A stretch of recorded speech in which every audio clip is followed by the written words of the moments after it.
Greetings, everyone. This is Dr. Gross, and today we will cover how to use the independent samples t-test in SPSS. This test compares the means of two independent groups, like males and females, to see if there's a statistically significant difference between them. So the first thing I'll do is open up my SPSS. And again, when the splash screen appears,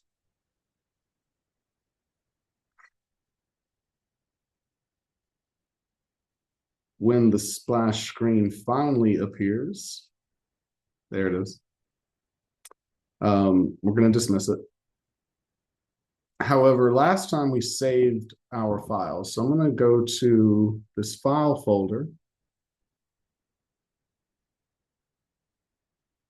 and open up, I saved it as intro video SPSS data. So I'm going to open that up.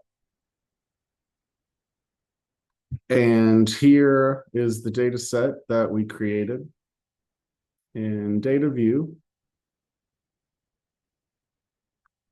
Again, where our coded gender variables for ones and twos represent male and female. And I did that by toggling this button.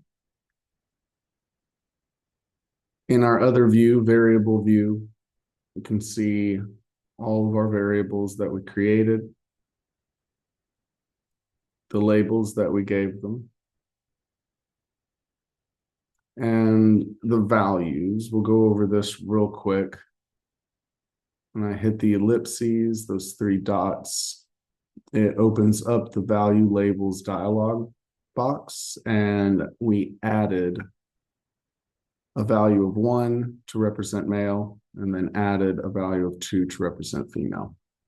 And that's how we added those values.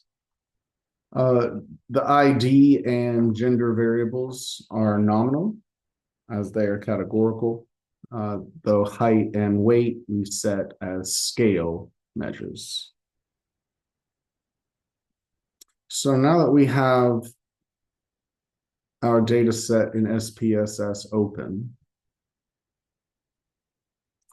let's look at understanding what we're trying to do with the independent samples t-test. Really, we're just comparing the means of two separate and independent groups. So are males and females different in terms of height? Each group is then measured, and the test will show if there is, in fact, a meaningful difference.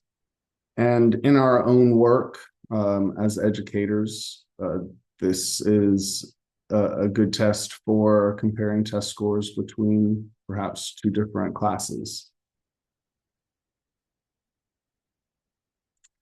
So in running the test, and I'm going to toggle back and forth between these two pages so you can see the text that I'm citing, and then we'll move to SPSS to perform that.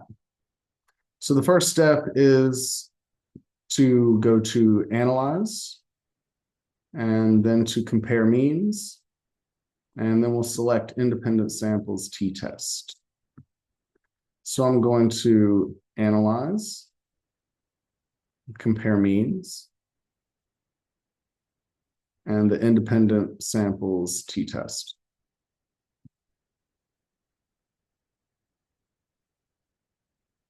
Now you'll notice that dialog box popped up, and we're going to use that dialog box to select our variables. We're going to move the variables we want to compare into the test variable box. So let's compare height and weight. So we'll move those into the test variable box. So here's our test variable box. And I'm going to move over height and weight into the test variable box. Now, I want to select a grouping variable. In this case, we'll group by gender, male or female. And so we're going to move that variable into the grouping variable box. Here's our grouping variable box. And I'm going to move over gender into the grouping variable box. Now you'll notice I can't hit OK. And it has some question marks right here. It's not sure how to define the groups.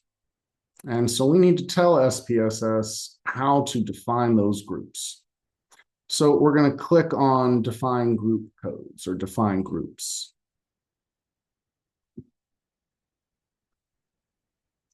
Now,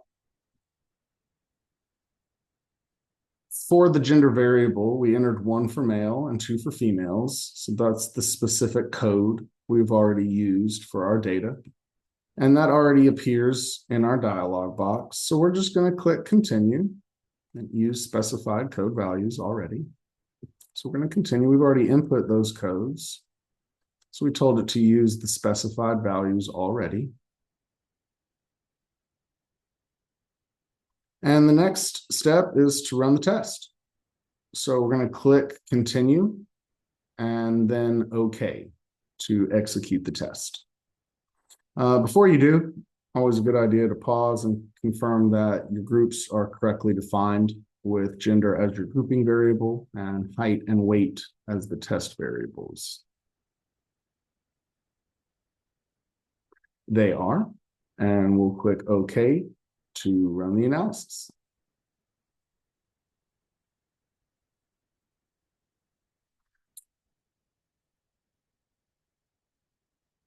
You'll see that SPSS has 2 key tables that it will output for you. There is a descriptive statistics table, and that's displaying mean, sample size, standard deviation, standard error. And here is that descriptive statistics box. So again, showing our sample size, the mean, standard deviation, and the standard error of the mean. Now, our other box is our inferential statistics table. This is going to show some important values. It'll show the t-value, our degrees of freedom, and the p-value. And all of those are crucial for determining the significance of the difference. And so here is our inferential statistics table. And let me upsize this for you a little bit. And we can see here, first of all, Levine's test for the equality of variances. That test is significant, so we can assume equal variances. And so what that means is we're just going to use this line right here and these values within equal variances assumed. So we have an F value of 0.554, and a significance value of 0.478, which is above 0.05. So again, Levine's test is significant, and we're going to use this equal variances assumed line. So on this line, we have T value equal to 2.214 with 8 degrees of freedom. We have our significance or our p-value and our confidence intervals. Now, how do we interpret those results? So to tell if the 2 groups differ significantly, there are 3 methods that we can use. We can compare the t-value to the critical value from a t-table. We can check the p-value, and we can look at the confidence intervals. So for the t-value, if we compare it to the critical value from a student's t-table, for 8 degrees of freedom and a 95 confidence interval, we'll find that the critical value is 2.306. And I pulled up a t-value table for you. So here is our confidence interval of 95%. So we're going to use this. We're going to use this column right here. And for 8 degrees of freedom at a 95% confidence interval, the critical value is 2.306. So I just want to show you that on the table, that those values are equal.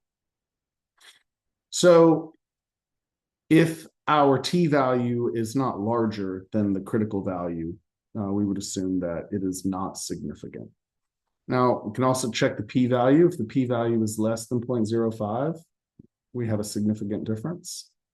And if the confidence interval doesn't contain 0, the difference is significant. So in our example, if the height t-value is 2.214, which it is, that's below the critical value, and thus the difference is not significant.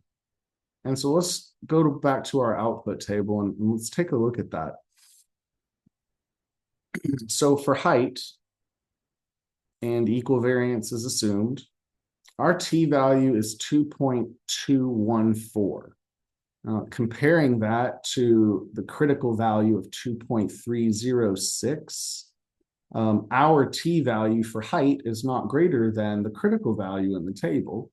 And so we would say that that difference is not significant. The next thing we would look at would be, besides our t-value, which we just determined is not significant. So the difference in height between males and females is not significant according to the t-value.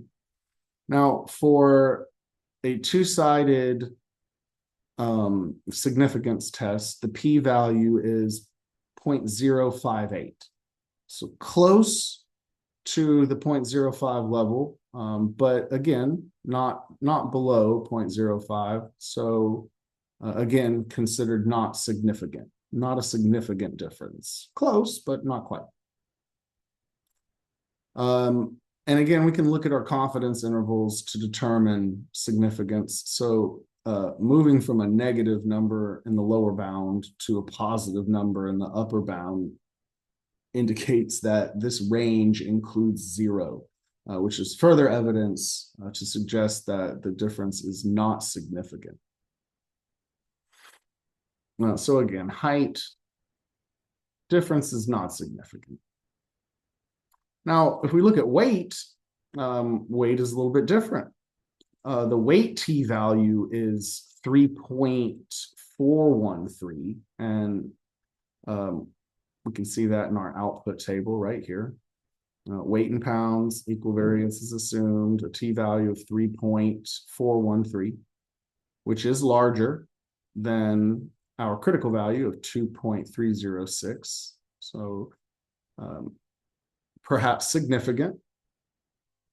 We'll move further down, and our two-sided p-test, our significance test, our p-value is 0.009, definitely less than 0.05. So again, we can claim that these differences are significant and not due to just chance. And then if we go and look at our confidence interval, we have, let's just round to 6 to 32 is our range. Again, all positive numbers and not including 0. So further evidence that the difference is in fact significant.